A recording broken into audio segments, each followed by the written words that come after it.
Hashem. You brought the sunny weather from Brazil. Yeah, I did. That's right. Okay, gosh, we're really late. Whew. I'm so sorry. All right, so I need a book. I think they're getting them. All right. So we were learning until now about the Tzaddik Gomor. What makes him a Tzaddik Gomor is we're in chapter 10. For those of you who are new today, let me mark you down here. Nadia, I left chapter 1. Nadia, are you here for a day, a week, or until Pesach? I moved here. I moved here for the foreseeable future. Till the end of the year. Wonderful. What's your last name? Gold? Oh, you don't have to spell that one out.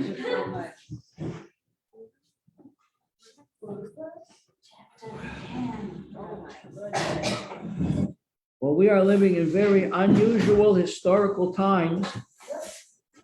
And what we're watching is the unfolding of the revelation of Moshiach, who's coming to bring stability and peace to the world.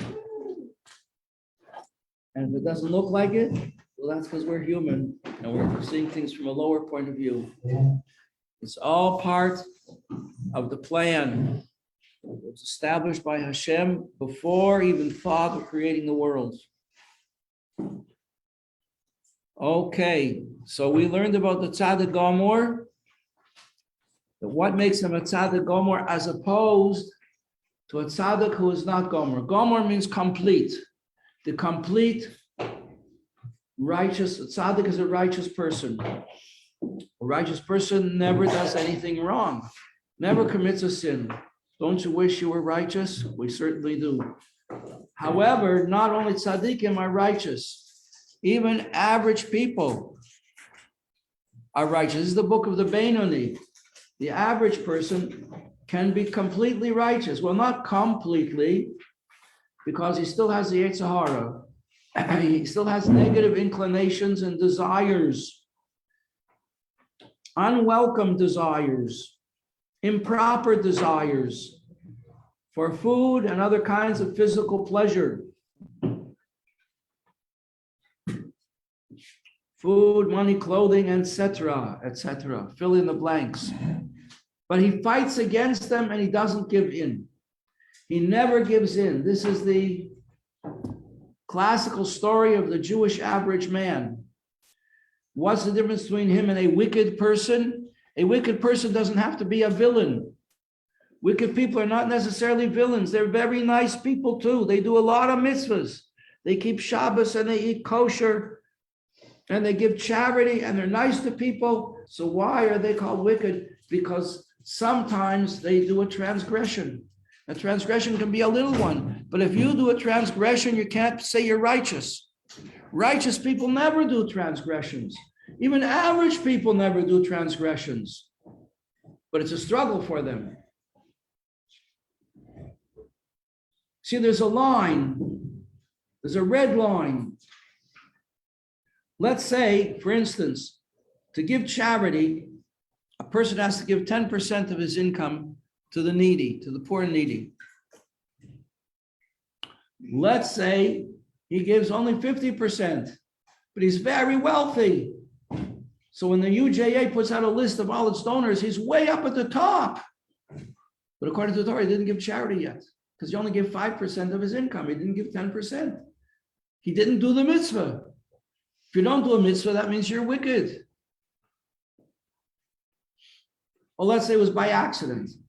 Not he was selfish, different scenario. We know you're not supposed to eat milk and meat together. So he's careful. He never eats milk and meat together. He never goes to McDonald's. He never has a cheeseburger. But there was a kiddush in shul. And they served some pastry that had some meat in it. And he forgot. And he went to work. 3 hours later, he's sitting at work. And he has a cup of coffee with milk in it. But you have to wait 6 hours. Why? Because the sages said it takes 6 hours for meat to digest. Maybe some got stuck in your teeth. He did that's a big transgression, milk and meat. So he's not righteous. He's not even a Beinoni. He's not even an average guy. Because the average guy never does a transgression. But he has to fight. He has to fight for it. So if you cross the line, even a little bit, we're going to learn more about this, and even very infrequently, then he falls into the category of wicked. Of course, there are thousands and millions of categories between making some little mistake in your observance of Torah and mitzvahs and being a really nasty, horrible person. But even the nasty, horrible person has a holy, godly soul. And there's a spark there, and it can be fanned into a flame. I just read a story the other day from, years and years ago, 30 years ago. I went with a rabbi to Attica prison. That's for very high-profile criminals. And there was a guy there in the prison. I wrote it down afterwards. I was just reading his memoir. There was a guy in the prison. He was a very heavy-set guy, and all the other prisoners were afraid of him because for two reasons. He said he was a hitman. You know, I forget the terminology for it. That they give a person an assignment that he has to eliminate this person.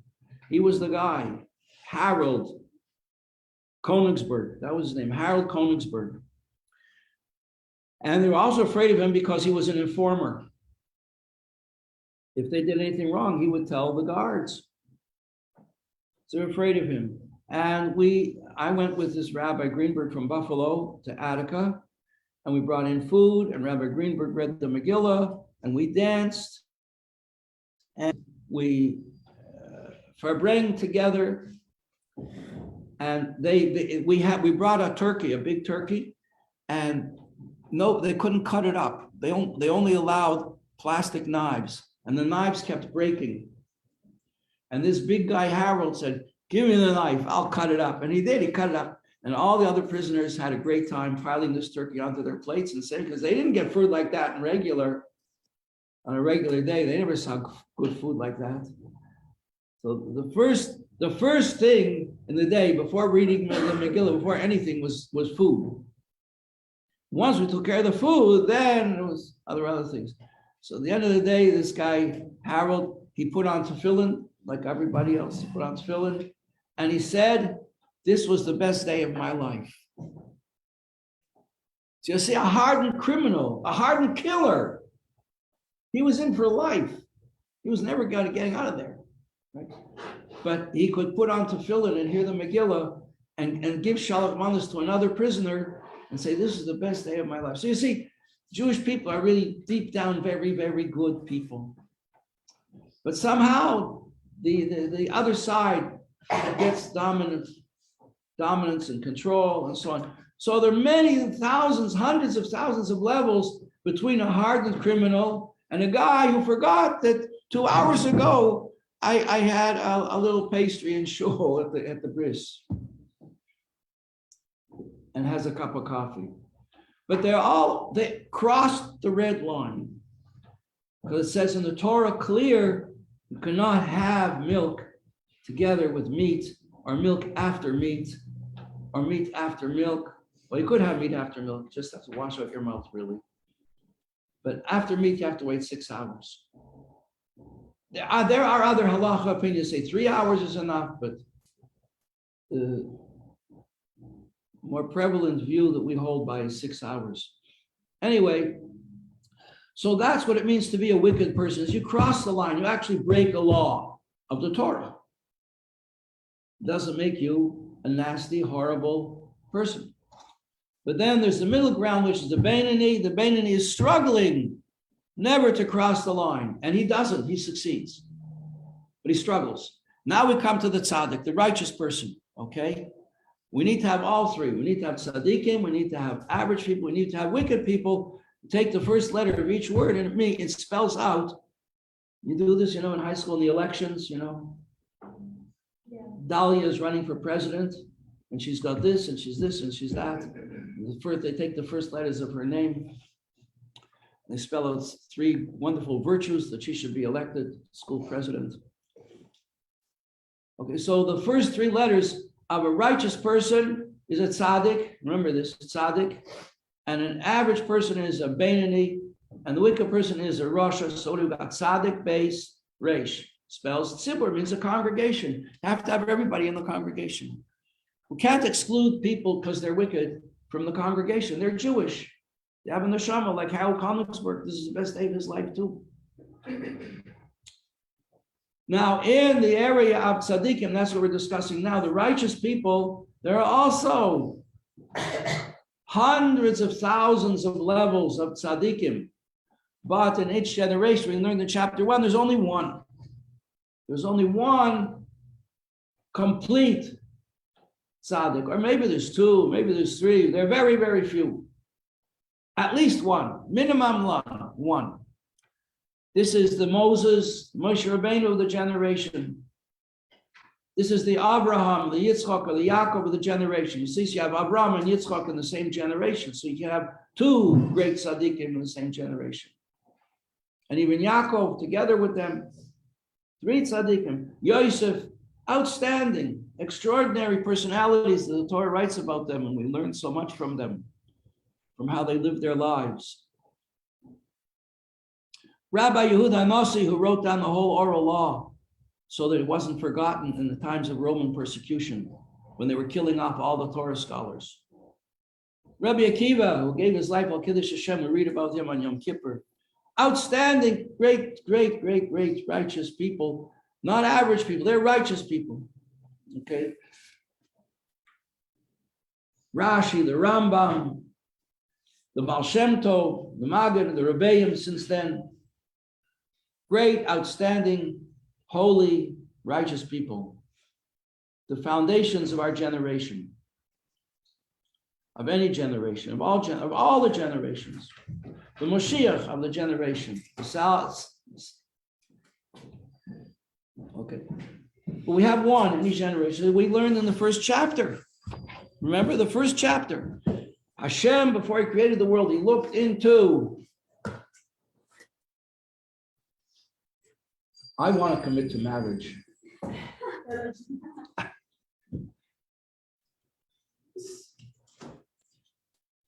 He looked into the storehouse of Jewish souls, and he saw that these great, outstanding, righteous people were very few. So he set out one in each generation.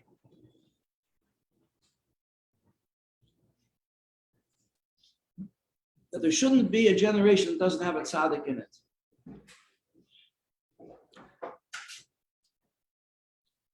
The tzaddik of our generation, said the previous Rebbe, said our Rebbe is the previous Rebbe. He said clear words. Clear words. He said the tzaddik of the generation, he is the leader of the generation. He's called a Nasi, which means the leader of the generation. He is the redeemer of the generation. He is the Moshiach he's the prophet of the generation, the Moshiach of the generation, and this is my father-in-law. And his prophecy is clearly stated. When he came to America, he said, America is not different. America can be a place where God will dwell. And he began changing the world. He began changing the world with 1 or 2 people, and it just kept growing and growing and growing and growing. This last Shabbos, there were like 2,500 teenagers dancing in Times Square. Every one of these teenagers is going to be a mother. Half of them are going to be mothers of Jewish families for sure. And hopefully all the boys will be fathers of Jewish families, and they will join up with Chabad houses and support the Torah atmosphere and community where they end up settling. Could be anywhere in the world, could be in Tasmania. Okay, and then they will have children. Many of them will go to yeshiva. Many of them will become shluchim will go to other places and so on. This all began on the 9th day of the month of Adar, when the previous Rebbe arrived on the shores of America, having been taken like a piece of wood in a fire, taken out of the fire and brought here. And the first thing he said was, America is not there. He said, Rabbi, you're a great leader, but America is different. You got to realize it's different here. He said, America is not different. The next day he opened the Lubavitch Yeshiva here in New York. Okay, that's what our Rebbe said about him. Why did he say that about him? Because he was his successor. He was him. The previous Rebbe and our Rebbe is the same Rebbe. It's the same soul in two different bodies. So this is the great, outstanding tzaddik of the generation. And that's why we're all here. You know why you're here? You know why you came back from Brazil? Yeah. Because someone was thinking about you. Yeah. There was a rabbi in Brooklyn was thinking about you. Dahlia. Thank you.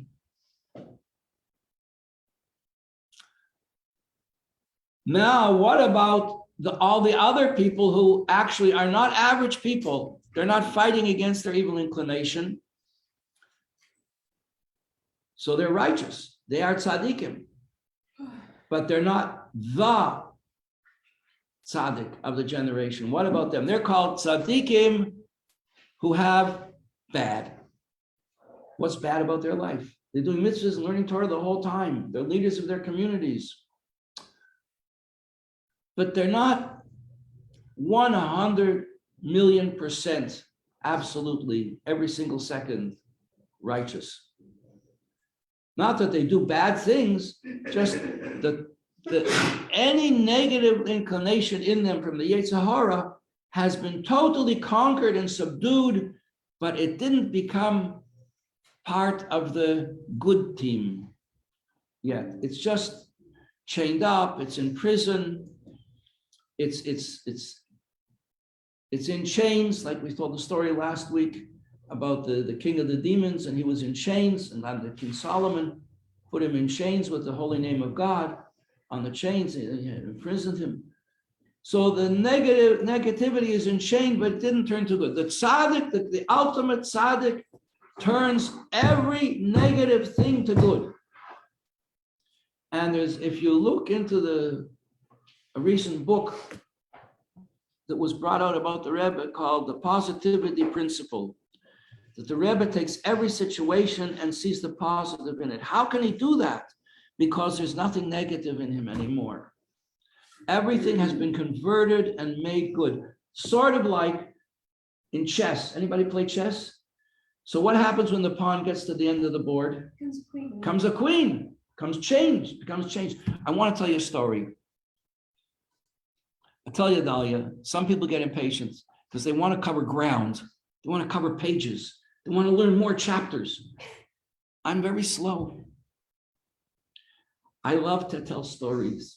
And I just heard this story yesterday. It is an amazing story. There was a person, a non-Jewish person in Chicago. He decided he wanted to be Jewish. He read the Bible and it made sense to him. And the religion that he was brought up in did not make sense to him anymore. He saw all kinds of problems and he wanted the truth. He wanted the straight way. He went to the rabbi in Chicago. His name is Rabbi Schusterman, the father of many Schustermans today, and the grandfather of Schustermans that we have in our midst. And he said, I want to become Jewish. He said, why do you want to become Jewish? You can be a good non-Jew. You don't have to change anything. He said, but I want to be Jewish. I want to connect to God through Torah. He says, no, you don't need to. Be a good non-Jew. That's enough for you. We need good non-Jews in the world. He sent them away. He was very upset, very disappointed. You know, that's part of the Torah. That's part of the whole process. You send away the converts. You have to make sure he really means it. And he sent him away, and he came back. He came back after a while. I said, Rabbi, I still want to convert. And he sent them away again. And he came back again. He sent them away again. And he was really broken. He didn't know what to do. And then he fell ill. He got that terrible disease that's so prevalent amongst us in this generation. And the doctor said he's got 3 months to live. Doctors love to do that. They think they're God. They think they can say how long a person has to live. So he went back to the rabbi and he said, Rabbi, the doctor said I only have 3 months. Please make me a Jew. Tell me what I have to do. I'll do it. He said, forget it. He said, no, I can't forget it. You didn't let me live like a Jew. At least let me die like a Jew. He said, you want to die like a Jew? Judaism is about living, not about dying. And he went away totally brokenhearted. And he said to himself, this rabbi is in our community, but he has a rabbi who sent him here, who's higher than him. I'm going to write to him. And he wrote a long letter to the Rebbe and told him the whole thing. And he got an answer from the Rebbe. The Rebbe answered him. And the Rebbe wrote that when a person becomes a ger, a righteous convert, he acquires a Jewish soul that he did not have before. I'm not sure if he said that. He acquires a Jewish soul, and this makes a fundamental, essential change in his being. And the change is not just spiritual, the change is also in a change in his existence. He becomes a new existence. This is what the Rebbe wrote. He becomes a new existence. The word in Hebrew is a metziut. He becomes a new metziut, a new metzius. And you can tell the rabbi in my name that he should he should enable you to become a Jew. He should make you a ger. He didn't call the rabbi for an appointment. He went straight to the rabbi's office, knocked on the door, went in and gave him the letter and said, here, Rabbi, please read this. And he read it. And he read it again. And he read it a third time. Whoa! He really got it over the head.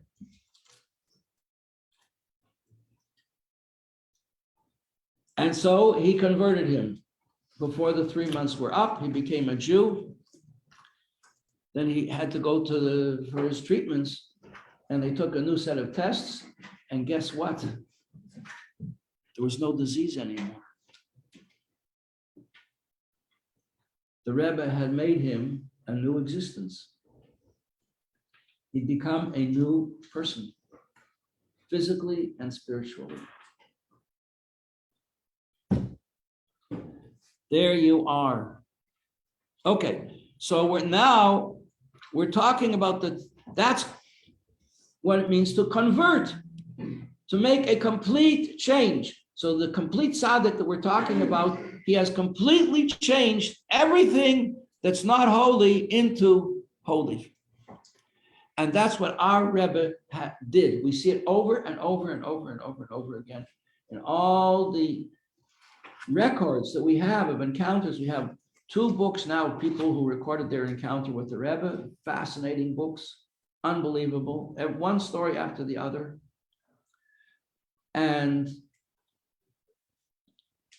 because the Rebbe is so completely positive, he brings out in everybody else the latent positivity that's in them. So aren't you all lucky, fortunate that you found your way here, and we're all, and this connects us with this force of positivity that's in the world. And it's not going to stop with us. It's going to take over the whole world and make the whole world a wonderful, positive place. Okay, so that's the idea of a tzaddik who is a complete tzaddik. And someone who's not yet complete is called the incomplete tzaddik, Not because he does anything bad. He doesn't think bad thoughts. He doesn't say bad things. He doesn't do any bad things. He just has this vestige that hasn't been converted yet into positivity. It's left over, so you can't say he's a complete tzaddik. He's an incomplete tzaddik, and that's what it means. He's a tzaddik who has bad. Not that he does bad things. Or there's another interpretation that's offered to us, that not that he does bad things, but maybe he suffers. Tzaddik has bad because he suffers. He suffers illness, or he suffers poverty, or he suffers the rejection from his children. His children go awry. So he has suffering from them. But that translation is not really accepted by the Tanya. That's it's offered in the Talmud. That's what it means. It's tzaddik who has bad. It's a Talmudic phrase. It's a tzaddik who suffers. A tzaddik who has good. A sufferer who doesn't suffer. That's one explanation of what the terms mean. But Hasidus says no. It's much, much deeper than that. The tzaddik who has good means he's totally good. Any negative thing in him became positively good. And the tzaddik who has bad means the negative things did not yet become completely 100% positively good. You know, there's a famous soap, ivory soap, 99 and 44, 100% pure, and it floats in the bathtub when you need it. Okay, so the tzaddik who is not complete is 99 and 44, 100% tzaddik, but it's that little bit of 56 parts of 1% that didn't become a tzaddik yet. Makes him a tzaddik who has bad, has still negativity in him. Okay, and here we are on page chapter 10. Chapter 10, we're coming up now. We've finished with the discussion of what a complete tzaddik is. Now turn to page 155 if you have books. We said the complete tzaddik is totally, finds anything negative loathsome, disgusting, nauseating. That's English. English is nauseating. Beis Rivka is nauseous. It makes, this person is nauseous. This situation is nauseous. They mean nauseating. Okay.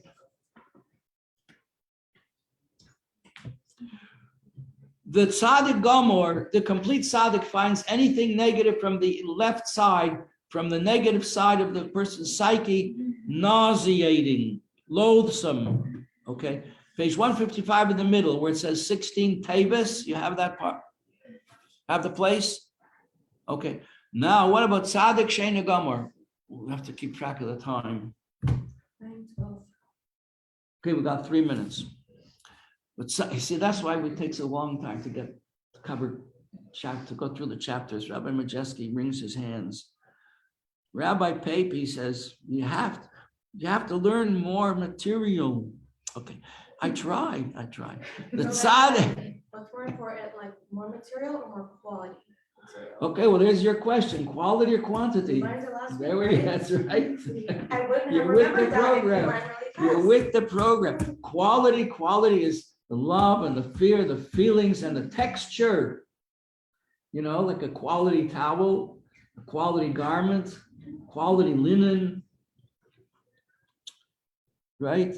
A cotton undershirt isn't like burlap, a hair shirt. People used to afflict themselves. They used to wear burlap hair shirts, so they would have no comfort the whole day and smile and accept it and not have any desires for physical pleasure. We don't do that. That's a age gone by. Okay, the incomplete tzaddik, the tzaddik she'ena gomor, the incomplete tzaddik, what makes him an incomplete tzaddik is he doesn't find the Yetzer Hara, he doesn't find delights of the world. See, the delights that the world offers us. You look at any of these fancy magazines, you know, where they charge you $1,500 a page for an advertisement, advertising them, or $2,500 or $5,000 a page for an advertisement. What do they advertise? They advertise a beautiful home, a beautiful car, a beautiful woman, a gorgeous man, and they suggest to you, you'll have all these wonderful, beautiful things, and the lighting is just perfect, right? Wow, class, money, luxury. Just buy the right cigarettes, smoke, drink the right beer or the right cognac or whatever, and you'll have all these things. That's the Tzaddik Gomer finds all this loathsome, nauseous.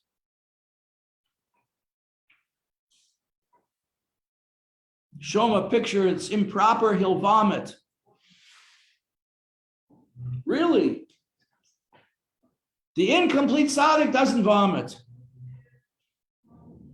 The incomplete Sadiq, he understands it's part of the world. He doesn't want it. He's not interested in it. He left it way behind. From when he was like 14, 13 years old, he left all that nonsense behind. There's no use for it whatsoever. Tzaddik she'ena gomer hu she'ene soine hasitra. He doesn't hate all these things that constitute the luxuries that the world runs after them. Like we said last week, getting and spending, we waste our time, our hours in the pursuit of that which is not ours. Yeah. The incomplete Sadiq, he does not hate, he does not loathe all these luxuries with a total hatred. He hates them, but not totally.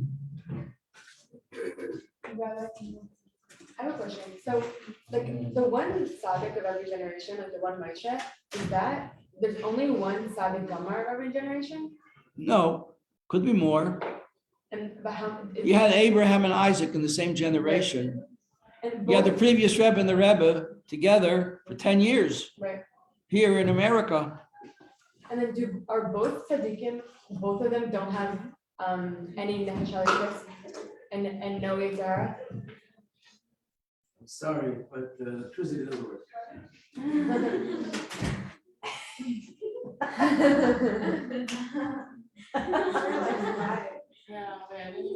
He's a real lamplighter. Like both of them completely like erase their neither of them have their Nefesh Bahama and Yetzer Hara, or the Tzaddik. I think so. The Rebbe wouldn't say that about himself. He would say that about his father-in-law. Right. But what about the He wouldn't Tzaddik- say it about himself. But what about the Tzaddik- Except one time he did say it about himself. Really? When the previous Rebbe on Yud Shvat passed, so the Rebbe said a number of things. There was a donor, a big supporter of Lubavitch, and they asked the Rebbe, what do we tell him? What do you tell him? He gives money to the previous Rebbe. What do we tell him? The Rebbe said, tell him it's the same neshama in a different body.